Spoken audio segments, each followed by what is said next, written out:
ज्येष्ठ समाजसेवक अण्णा हजारे यांनी आपलं उपोषण मागे घेतलंय। मुख्यमंत्र्यांसोबतच्या 6 तासांच्या मॅरेथॉन बैठकीनंतर अण्णांनी उपोषण मागे घेत असल्याची घोषणा केली। गेल्या 7 दिवसांपासून राळेगण सिद्धीत अण्णा उपोषणाला बसले होते। लोकपाल, लोकायुक्तांसह अण्णांच्या सर्व मागण्या पूर्ण करण्याचं लेखी आश्वासन सरकारनं दिलंय। पाहुयात मुख्यमंत्री आणि अण्णांनी काय प्रतिक्रिया दिली आहे। लोकपालच्या संदर्भात आहे। या संदर्भात माननीय सर्वोच्च न्यायालयाने देखील सरकारने त्या ठिकाणी आपलं म्हणणं दिलेलं आहे। त्यानुसार ती प्रक्रिया करायची आहे आणि या संदर्भात प्राईम मिनिस्टर ऑफिसचे मंत्री यांनी दिलेल्या पत्रात स्पष्टपणे नमूद केलं आहे की त्या संदर्भातली बैठक जी आहे सर्च कमिटीची ही 13/2/2019 रोजी आयोजित करण्यात आलेली आहे।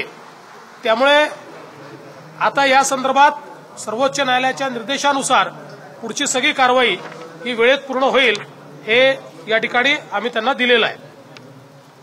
लोकायुक्ताच्या संदर्भात अण्णांचा असा आग्रह होता की महाराष्ट्रामध्ये लोकायुक्ताचा नवीन कायदा तयार केला पाहिजे आणि याकरता जॉईंट ड्राफ्टिंग कमिटी तयार केली पाहिजे आणि त्या कमिटीने त्यात अण्णा देखील नावं सुचवतील।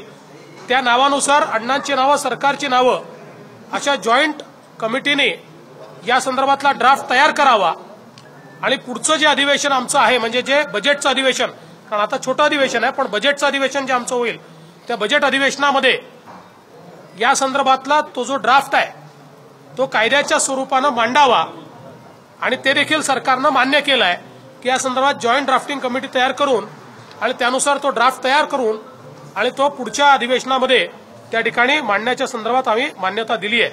विश्वास है कि लोक आयुक्त आज तक देश में किसी राज्यों ने नहीं बनाया। महाराष्ट्र का लोक आयुक्त जो बनने जा रहा है ये देश को दिशा देने वाला लोक आयुक्त होगा।